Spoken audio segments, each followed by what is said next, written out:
It's time to rev your engines. The Syracuse Nationals proudly presents the Cavalcade of Cars, March 22nd through 23rd at the New York State Fairgrounds. The two-day indoor car show features all the classics, plus lifted trucks, Jeeps, motorcycles, and more. Cavalcade of Cars, CNY.com.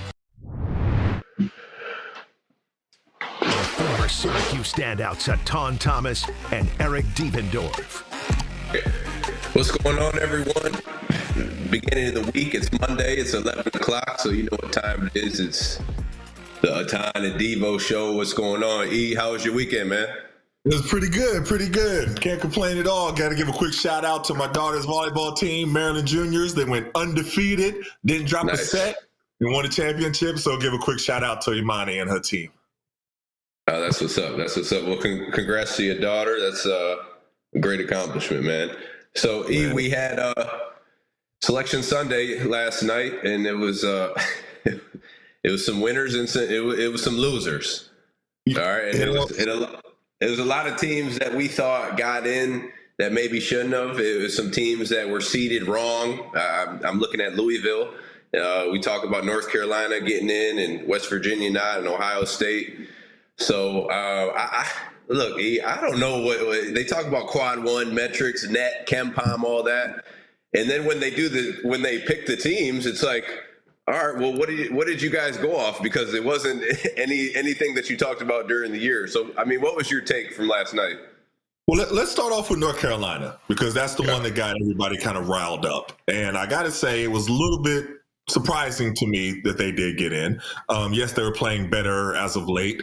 Coach Davis went to he started off with a smaller lineup, and it just really wasn't working. And then he started off with a bigger lineup, and they had a little bit of success. But as far as their quad wins, I think they had 11 tries to try to get a quad win, and they only got one. And 111.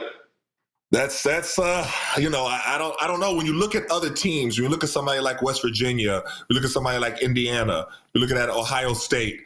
You see how many quad wins they had, and it's hard to make the case for North Carolina. So maybe you help me out. Maybe help me make the case for why North Carolina got in. I can't. I mean, I don't think North Carolina should have got in. I mean, I don't know if the committee is trying to throw the ACC conference a bone or something. And I was talking to Tim, our producer, before the show, and he brought up that it was kind of like a Syracuse situation back when Buddy Boeheim was playing. I want to say 2000. I can't even remember, but it's the year that we lost to Houston in the Sweet 16. Probably weren't supposed to get in the tournament. 21, thanks, Tim. So 2021 got in the tournament, weren't supposed to, but then ended up going on a run, right? Ended up getting all the way to the Sweet 16 where they lost to a really good Houston team. So, I mean, if you look at how it's set up for North Carolina, they play San Diego State. It's for the play-in game. They could definitely win that game. And then they got the bracket right here. And then if they win that, they end up playing Ole Miss.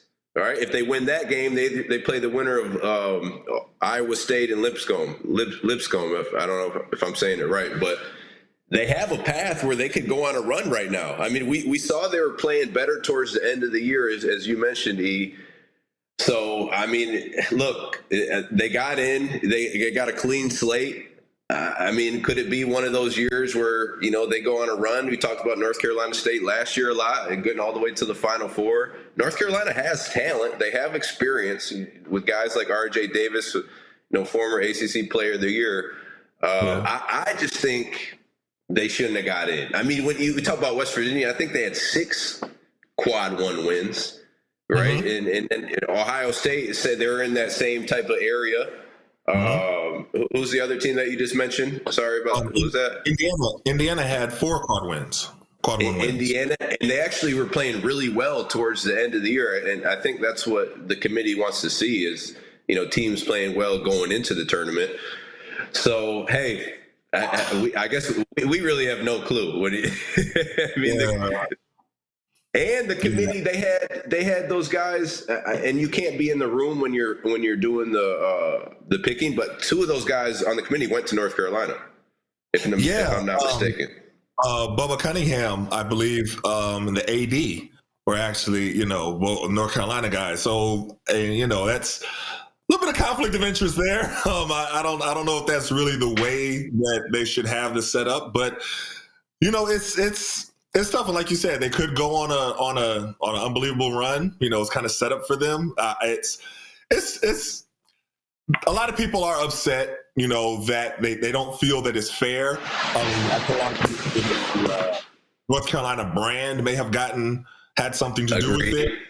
As far as from a marketing standpoint and bringing eyes to the March Madness, like they need more eyes, like they need more viewership and more money. I think they get plenty, but that could be something just that brand is just synonymous with college basketball. And you're tying the Jordan brand and everything. So a little bit from a marketing standpoint, it just makes sense for them to get the nod. Now that's more speculation, but does it kind of make sense? Does it, as far as it's not because of the quad wins. So what else would be the reasons, that they are getting that nod to be able to get the into March Madness?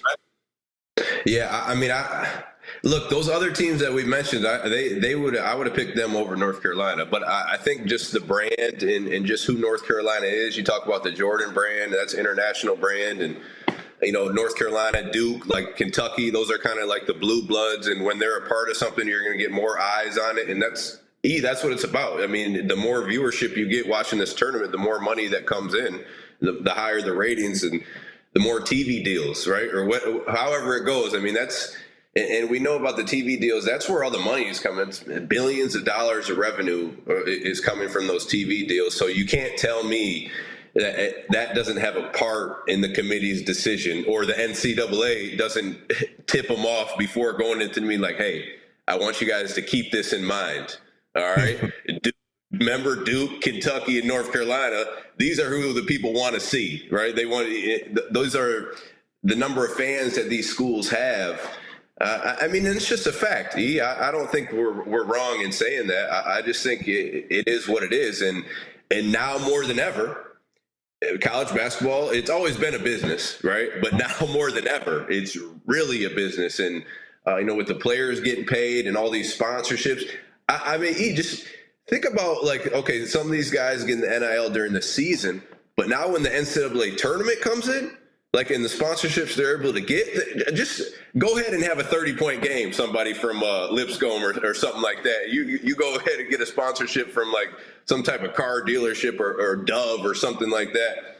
I mean, the opportunities for these kids now is really endless. But I think it's definitely the brand and who North Carolina is. It definitely had a part in the committee. And it's sad though, because you want to see those teams who earned it get in and get a chance to prove themselves and play on that stage. But yeah.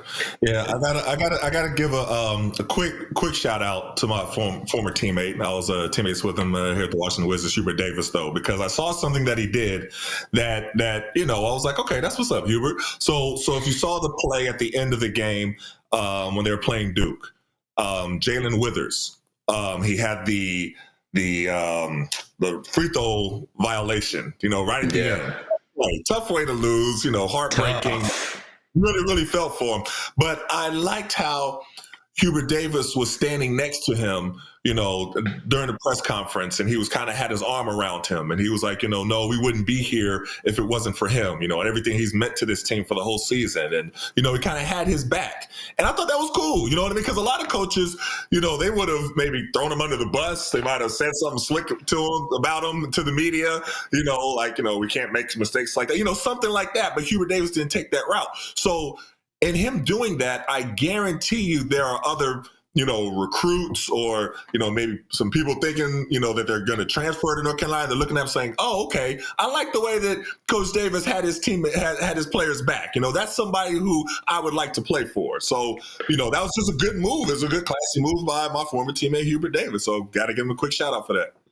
And right at that moment, and I saw it was like, because he was timing it, right? And it was just, he just timed it wrong. It wasn't like he was trying to do that. That was the most crucial moment in the game, right? If he wouldn't have did that, they probably would have tied it up or whatever it is and ended up winning the game. But man, for Coach Davis to have his players back. I mean, because he felt all of that weight. All that weight was on Wither's shoulders at that moment. You saw him on the bench. The camera was just right on him, even when the game was going on. And I mean, he was taking all that on. So for your coach at a university like that to come and have your back, well, it says more about Coach Davis. He stepped outside of that coaching mode for a second and just became like, hey, look, a good human being. Like, this is my guy. This is, he's on my team. He's my player. I'm not going to continue to bash him. He already feels terrible, so yeah. What's it going to do to continue to bash him? So it was awesome to see Coach Davis come to his side and say, hey, without him, we wouldn't even have been in this position, which is true. But to your point about recruiting, I think a lot of players who see that, I mean, they definitely want to come and play for a guy like that, a guy who has your back through thick and thin, through the ups and downs. And again, it just shows what type of character Coach Davis has to come and put your arm around that kid when the media was, they couldn't wait to storm and ask him that, hey, what was going through your mind when you stepped through the – what do you mean?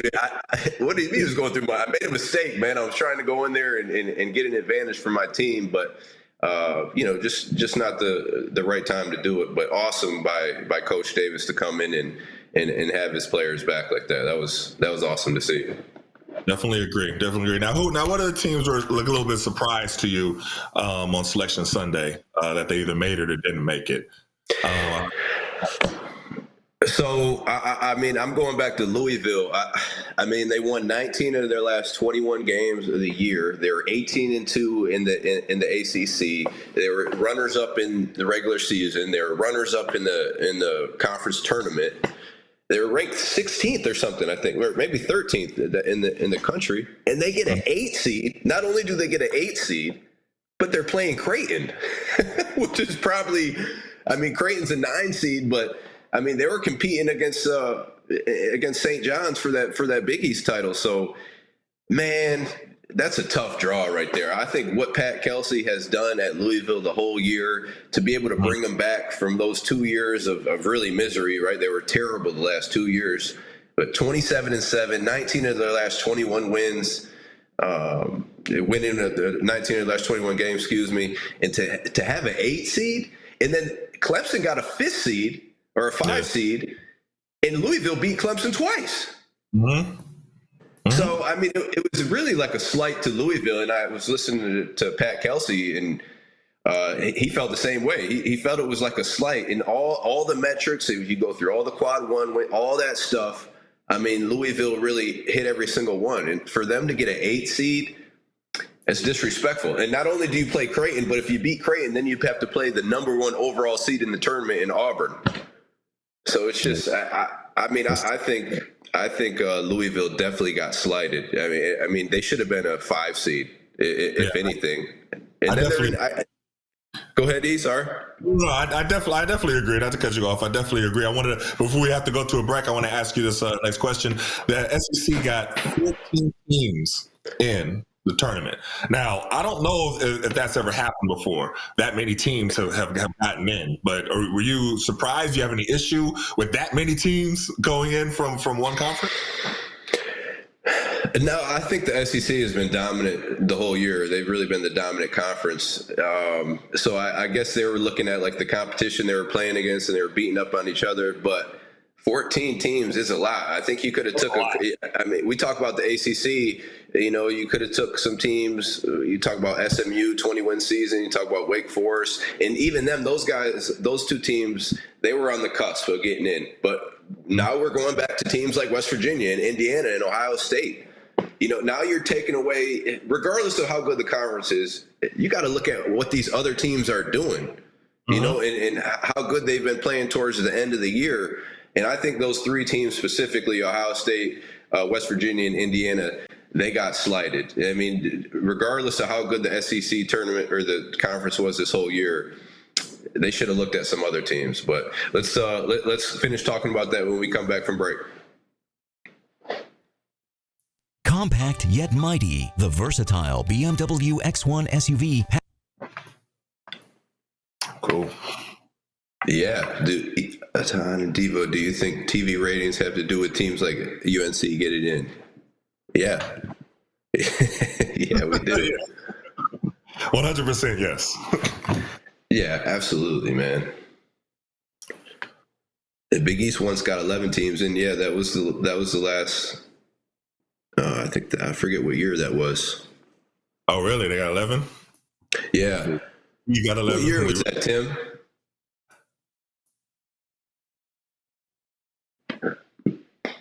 Oh, 09. Who team is the record? Okay. Oh, it's 2011. The Big East got those in. Mm-hmm.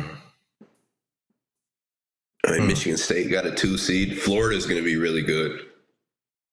They're going to be tough to beat. Yeah.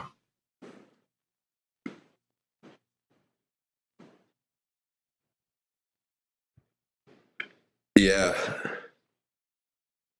Yeah, because it could be UConn in the second game or Oklahoma.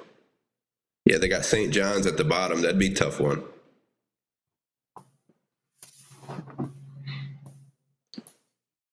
Tennessee is another sleeper. Tennessee is in. Oh, they're in Dukes. I like Tennessee though. Oh, they're in Houston. Excuse me.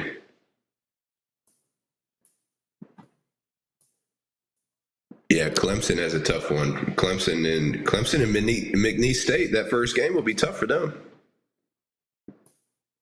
McNeese State. I haven't seen them much this year. Well, that's where what's his name? Copeland, Quidar. How do you say it? Quidar, right? Yeah. He's at McNeese? He went to McNeese State. Yeah, he got second team all conference. Oh, okay. I didn't even see that. Yeah, 27-6. Okay.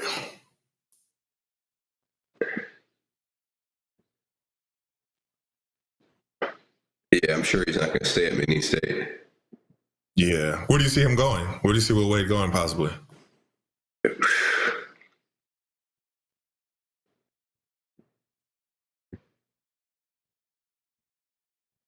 Mm.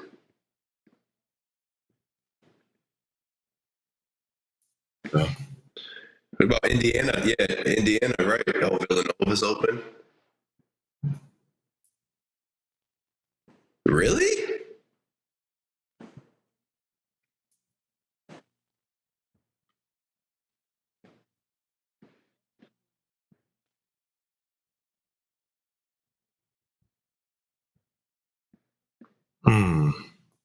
Yeah, they're playing Xavier. Okay. Yeah, 19-15. They're 19-15. That's one. That was one of the SEC teams from out of the 14 getting in 19-15. 19-15. Yeah, that's tough. That's tough. That's tough. Uh-oh. Hold up.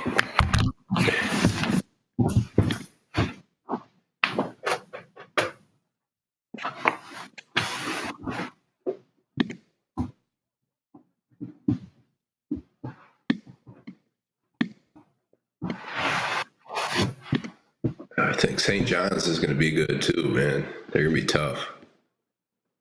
All right. Oh, my light. Yep, I didn't kick the light thing. It's back, right? It's good? Okay. Yeah.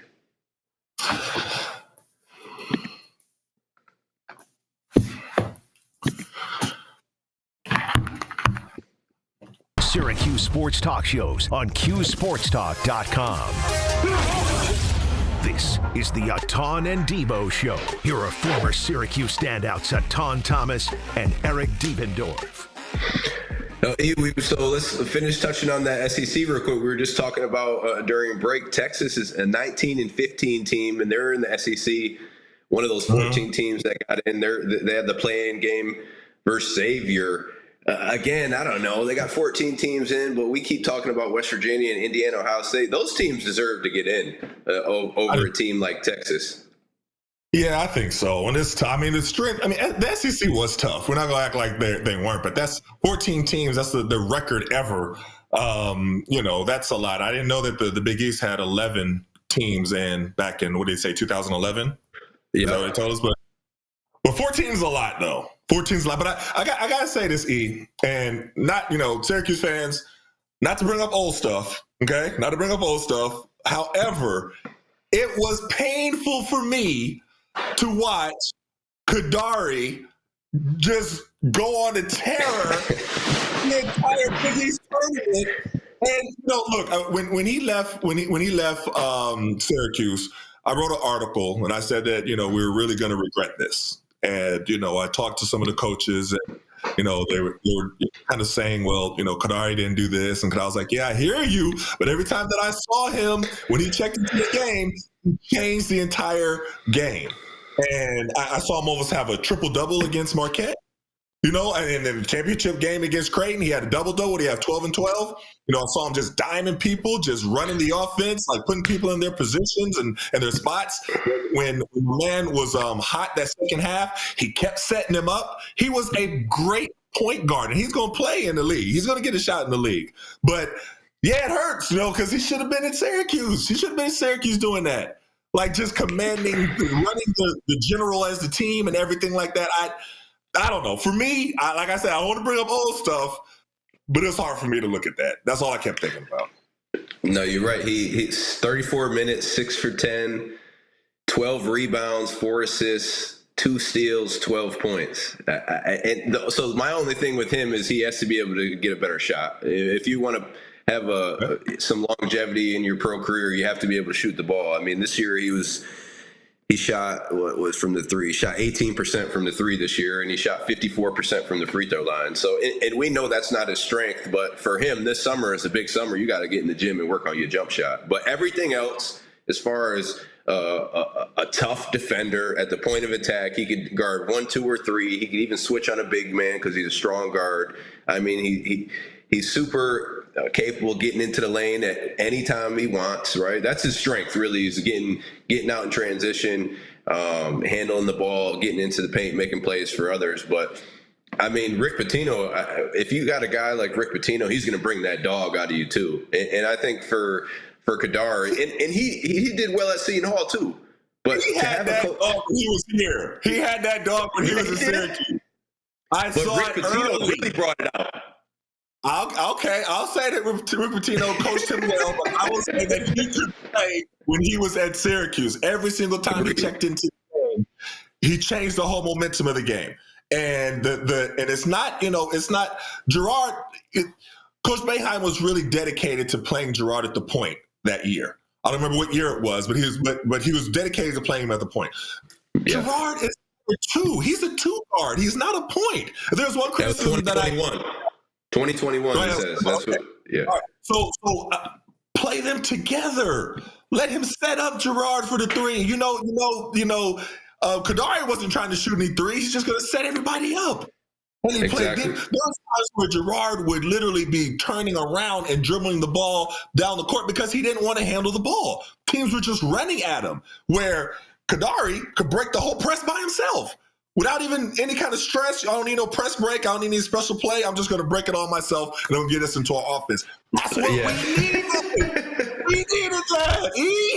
Yeah. No, he was a press break. It's funny because I was watching the game against Creighton. They would literally just give him the ball, and he was just pushing the ball in front and just going to. I'm like, and then he just set it up at half court and just. I'm like, well, yeah, you are the press break. But if you would have had him at the 1. And then you had Buddy and Joe on the wings. You're right. That's what he wanted to do. He doesn't want to really shoot the ball. He can score the ball, absolutely, but he wants to do it getting into the lane and attacking the hoop. But when he does that, he's really looking for his guys. I mean, I thought he could have been. And look, I thought Joe, he improved at the point guard position, especially when he went to Clemson. But even though when he went to Clemson, he had Chase Hunter. Chase Hunter was a guy who was primarily handling the ball at that time, and he was playing off the ball. So Kadari would have been the same type of feel, but I think Kadari is even better than Chase Hunter. And Chase Hunter was first team All ACC. But man, and look, you're right. He did have that dog in him already. I love Kadari. I think a guy from Brooklyn. You could see that he's from New York City. Just how he plays. He has that freedom. He has that creativity. He has that whole NYC mentality. But I think that he ended up going where he's supposed to go, man. Like everything happens for a reason, and I think that, I mean, he gave himself a chance to become a pro. Playing under Rick Pitino at St. John's. I wish he would have stayed at Q's too, man. He would have been a pro at Q's too. But everything's happened for a reason. And maybe look, if you had certain people on staff or whoever that wanted to deal with those things that they said maybe they didn't want to deal with, maybe it would have been different. But he went back home. He got $1 million. That was a big deal. He got $1 million from St. John's. He's at the crib, so he's in New York City. I mean, his story worked out, I think, how he wanted it to be. I mean, he's at home in front of his family. He's playing all conference basketball. And like I said, he just has to improve that jump shot. I think he's going to give himself a shot at the league. I didn't know he was 6'6", man. Damn, 6'6", 215. Yeah. Tall, long arms. You know what I mean? Selfishly, I wanted him in the Cuse uniform. I mean, I liked him on defense here when he was on the press because he was long and athletic and everything like that. I don't know, man. I think we fumbled that one. I will be honest with you. Now, would we have maybe lost him anyway NIL if we couldn't match that level of NIL? Possibly, but I don't know. Not for the reason that he left. That was before NIL was even really a thing. He left because, he wasn't getting the playing time and it didn't seem that. He left for other reasons, Yeah. Tough for me. That's tough for me. Not gonna lie. And St. John's number 2 seed. And they're playing, what bracket they're in? They're in let me get this real quick. They're in the West bracket. So they play Omaha their first game. They got a pretty good path too. I mean, they might end up seeing Florida, which would be a tough game, but man, they're my dark horse, man. They're the second highest defensive efficiency in the country. So second in defensive efficiency in the country, excuse me. I mean, Rick Pitino got them locked in. And then if they got guys like Luis Jr. Who could score the ball, Kadari, and they got the big fella who's been dominating, playing really good the last few months of the season. I mean, I think they're my dark horse to get all the way to the Final Four. They can beat Florida. I mean, when you lock up like that, they're going to have guys step up and make shots from the perimeter.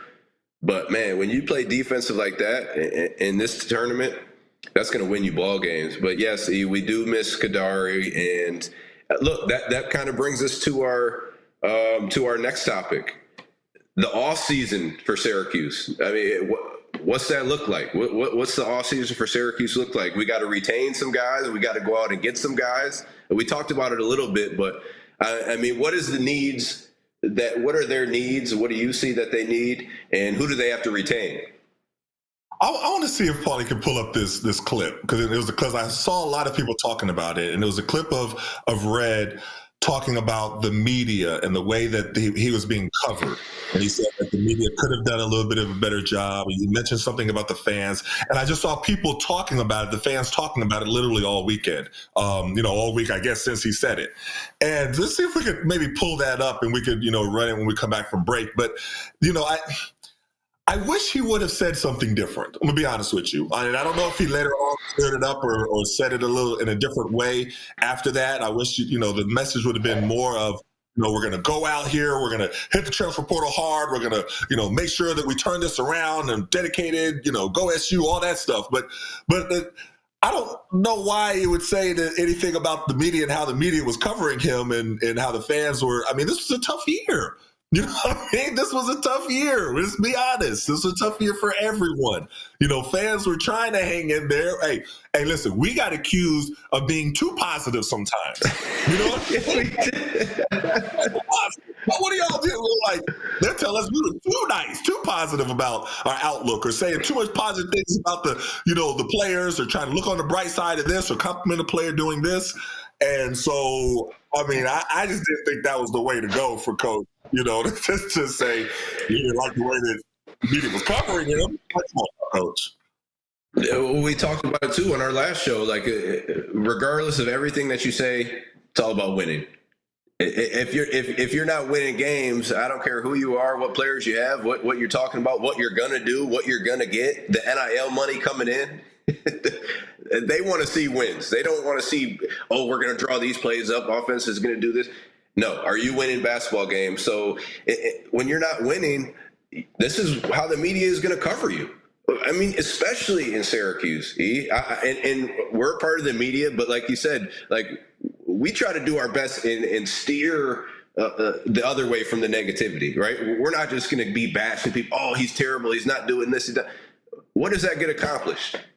Right. I don't think it accomplishes anything. So we kind of try to give, hey, maybe he could do this, or look at it this way, or bring this, whatever it may be. So that's how we're trying to, go about things. We want to steer from the negativity. We don't just want to be straight negative about what's going on.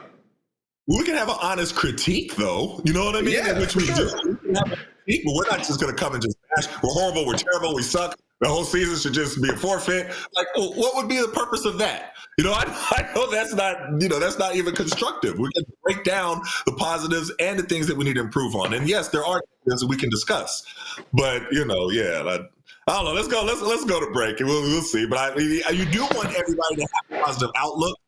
But from what I've heard from the fans, that statement didn't really sit well with a lot of the SU fans, and I can understand why. The Sports Show with Cody Mack. Man, there has been a couple days worth of great games. I'm going to go out on a very, very large. Here's a question for. Okay, Lawrence Moten basically said SU should apologize to Adam Weissman and mend fences and get Adam back to SU. Do you agree that SU needs to apologize to Adam, mend fences, and get Adam back to SU games? I don't know enough about the situation to even comment on it, to be honest with you. I don't know. I don't know what happened. I don't know what was the breakdown. I don't know. I know he was doing a lot. It seemed like a lot, maybe a little bit prematurely, because the NIL rules hadn't all the way set in yet. So it was kind of like almost, I don't know all the details of it, to know what anybody would need to apologize for, or why, Weissman is just completely off of us, just as a whole. So maybe somebody should, interview Weissman and see what his take is and what he says. I don't know. What do you think? Well, because he's back in the. Say it again, Paulie. I just want to hit Etan with something. Uh-oh. If Rick Pitino got Qatari when he was a senior. If Rick Pitino had Qatari as a freshman, he would have transferred out too, because Rick Pitino wouldn't have put up with the way Qatari was as a freshman either. Well, okay. So I guess it's how he was as a freshman and how he was acting out. I guess those are reports, and he was being late for practice and he didn't want to, work out. He was acting out after he wasn't, playing. Listen, if he was playing, would he have been acting out? If he was playing the way that he should have been playing, would he have been then would he have been acting out, or would he have been all bought in? Like I think that year, I think we mishandled his playing time as a whole. So yes, okay, the acting out came after that, and I'm not saying that he handled the situation the right way, but there was something that happened before that could have prevented the acting out. That's all I'm saying. All right. Andy would have been gone anyways by this year because Syracuse didn't have $1 million. I'll give you that with the NIL. I'll give you that with the NIL. And also, I mean, there's been guys that they've had to deal with that were worse than Qatari. Way worse. I don't know nobody under the bus ever. But the stuff that they said that he was, I was like, wait, so he missed a workout and he was late. That's it? He wasn't an off-the-court problem. I don't think he was an off-the-court problem guy. Like, I don't think it was that. Paulie, it was more so just like that type of stuff, right? Like a kind of like he was lazy and not going to work out. He would show up to games right as layup lines were like starting, and he had bedhead, and it was. Well, that's a conversation. I mean, I'm sure they had him, but like, there should be before you get to. I mean, there's so many different ways that you can handle it. I mean, because everybody that has the freshman blues, I had the freshman blues when I was a freshman. You know what I mean? Where I like, man, I don't even want to look at. I know how that feels. I know how it feels. So yeah, Paulie, you were there with me. You saw some of my stuff that I had going on, so it was. Yeah, but I was younger and I enjoyed you. I would hang out with you back then. Of course. I didn't have any problem. Yeah, I was a fun guy. We had a good time. We had a good time. But yeah,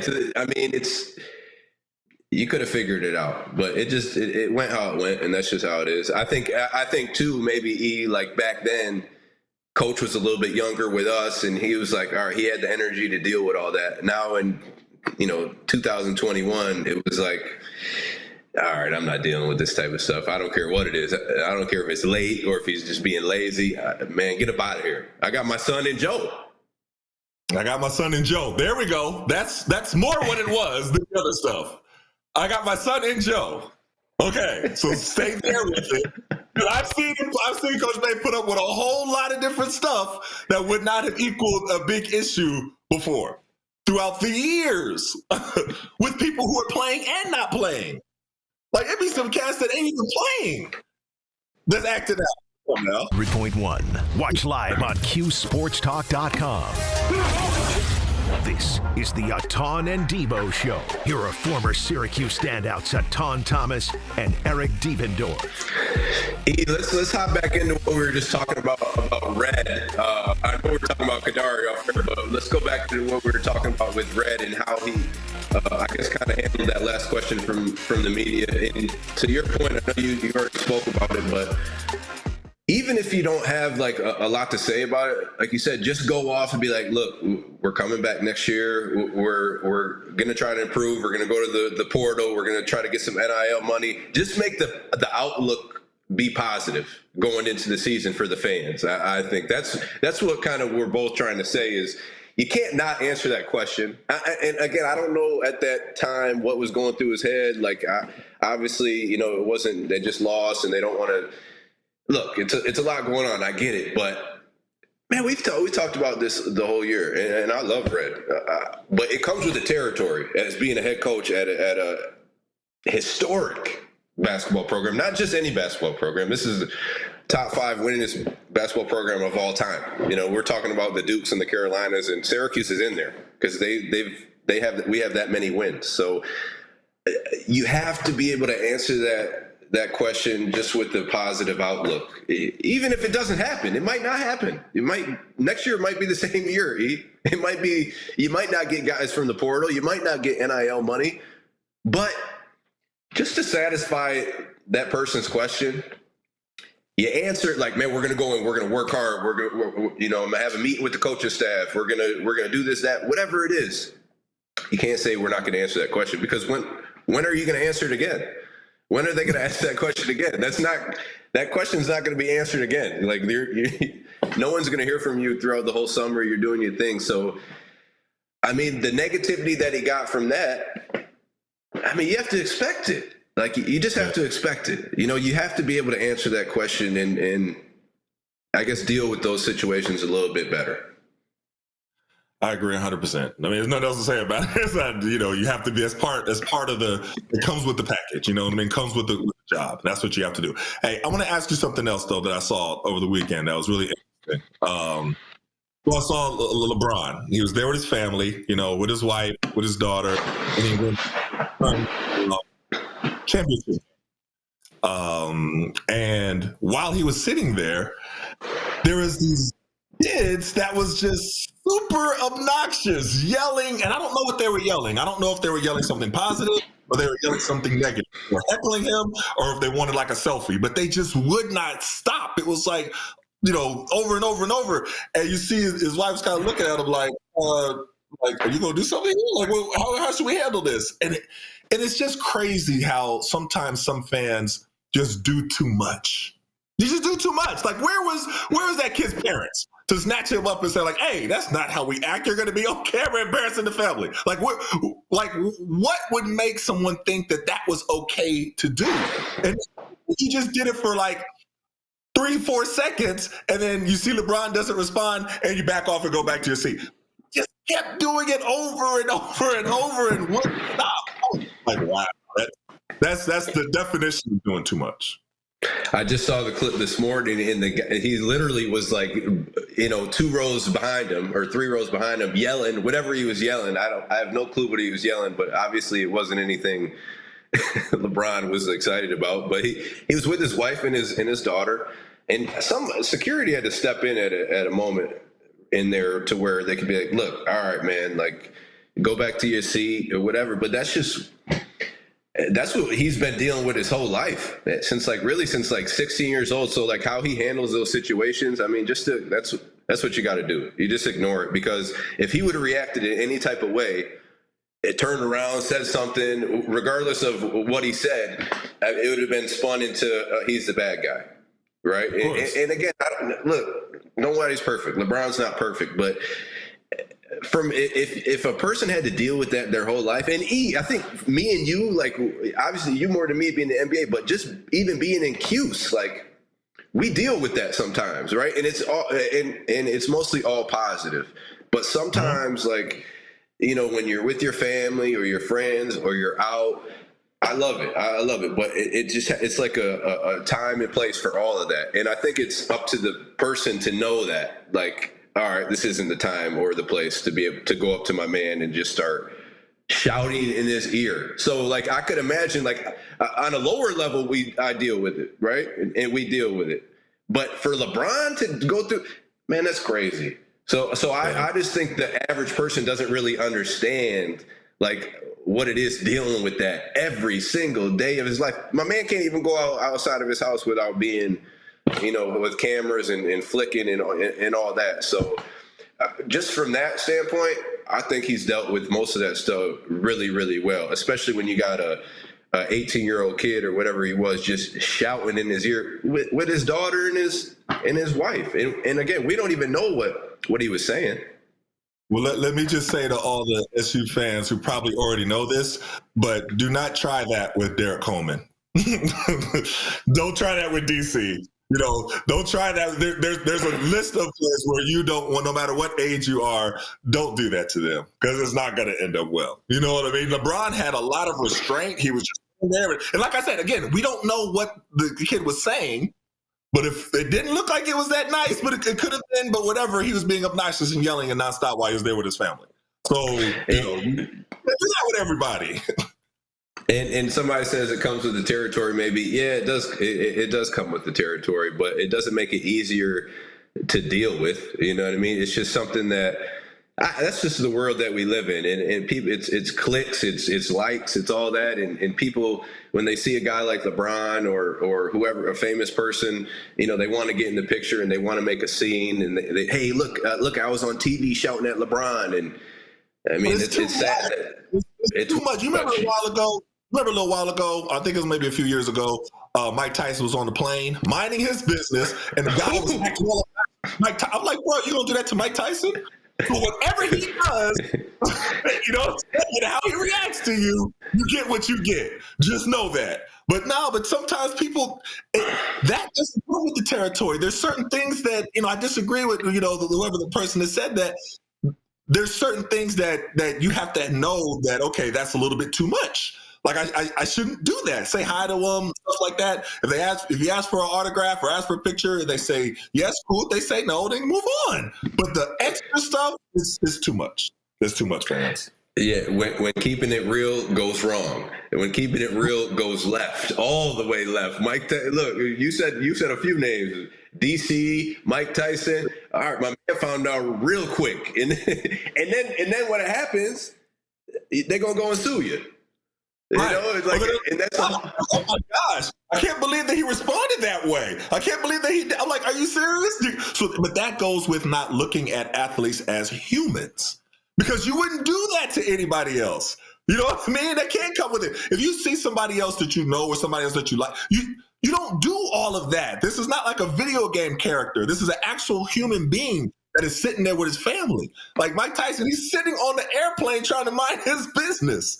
There's just certain things that you just don't know. You just don't do. Yeah, exactly. 100%. And again, I understand what people say. It comes with the territory when you're a college basketball coach or a professional basketball player, whatever it is. That comes with territory. You're going to have people come up to you in public, whatever it is. But that doesn't mean that those people are allowed to cross that line and treat you less than a human. Like, I'm not a clown. This isn't a circus. You know what I mean? Right. Like that stuff isn't going to happen. And if somebody was to come up to you like that and treat you like that in front of your family, you'd probably react a certain way too. Right. And a lot of the times these guys do a great job of handling it and not reacting. But the average person, if that was to happen, man, Ian, I don't want to get dramatic about it, but a lot of times that would end up in a real violent situation. Yeah, it'd be issues. It's going to be issues.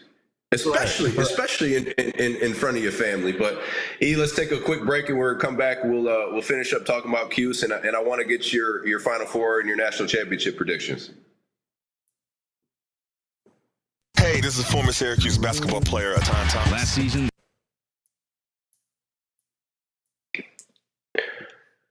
Yeah, my man, can we talk about Syracuse, please? Yeah, look, we talk about Syracuse all the time, man. We're gonna hit a couple other subjects too.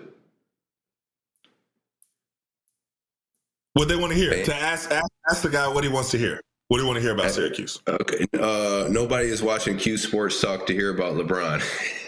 Okay. All right, give us some topics that you want to talk about. All Syracuse, man. All Syracuse, because we talked about the portal, we talked about Red, we talked about the players. You know, we love to talk. Don't feed the animals, guys. Don't feed the animals. Okay, sorry. I make that mistake. Sorry. I make that mistake all the time. Just do what you do. And what about? Oh yeah, Ryan talked about Charles Barkley. Remember Charles in the bar? He threw the guy out the window. Out the window. Out the window. Man. Threw the guy out the window, man. But look, man, that's hard. It's difficult to deal with all that all the time. Yeah. You trying to go have a drink and go try to, or just try to, enjoy your dinner. Excuse me, and then you got somebody all in your face.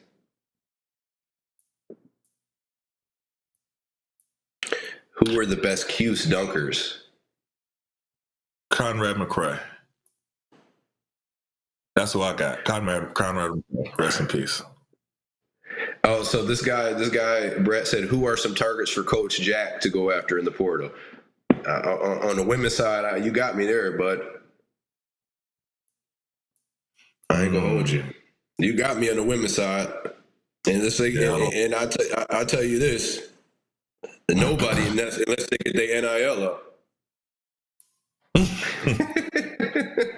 Seriously, you talking about the girl from Florida State and the girls from Notre Dame?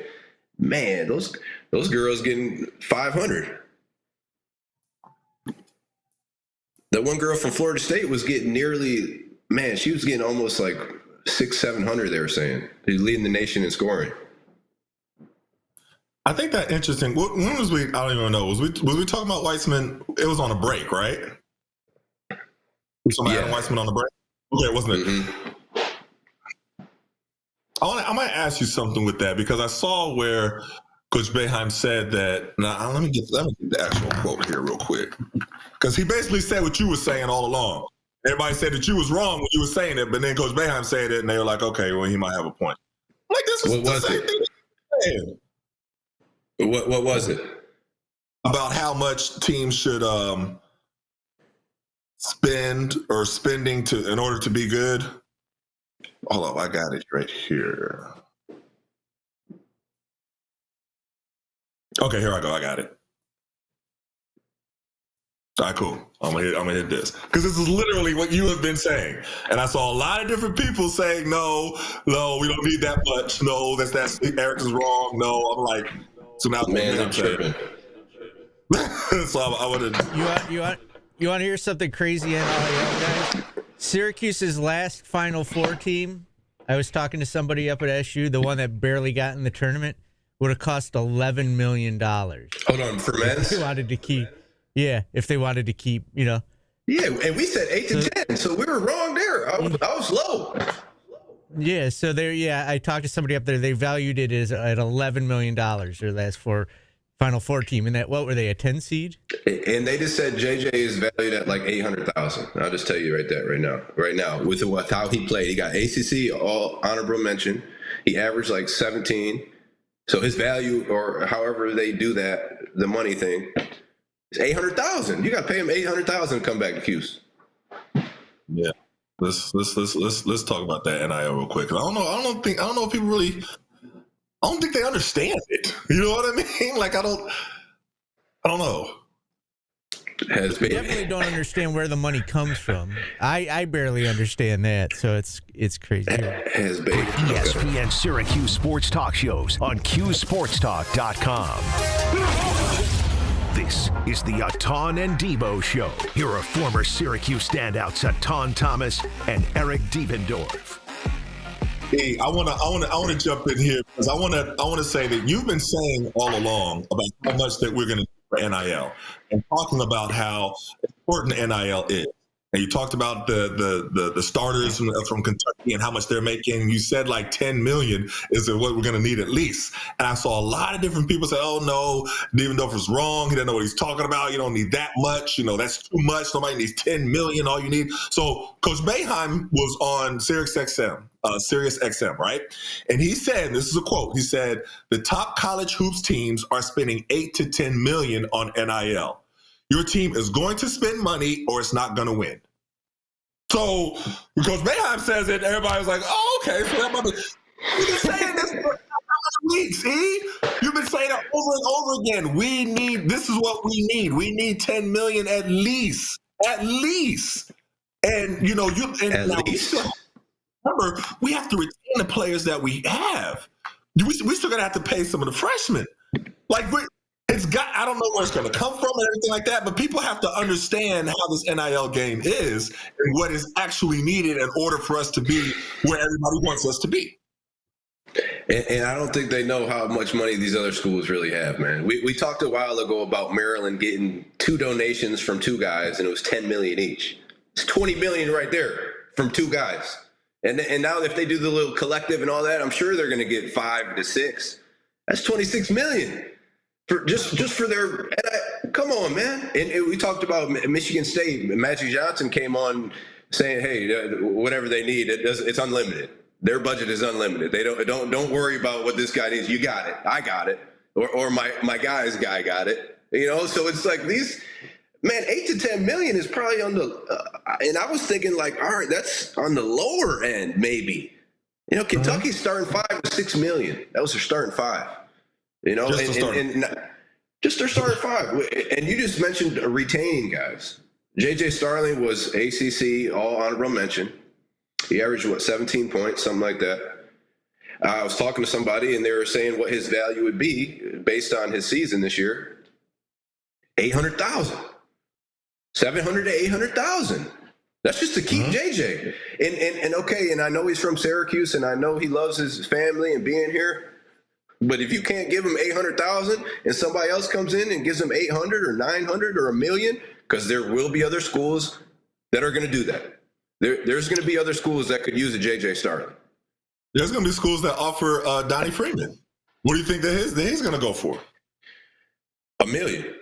I mean, I've heard Texas. I've heard numerous schools. You know what I mean? That are already. Man, listen. Let's not be remiss about any of this. Schools have been hitting these guys up during the year.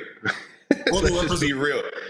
Yeah, let's just be real. Yeah, they're right. They're representative. They're agent, but it's happening throughout the year. Oh man, he looks like he's not having a good time at all. How much is he getting paid? Oh, we'll triple that.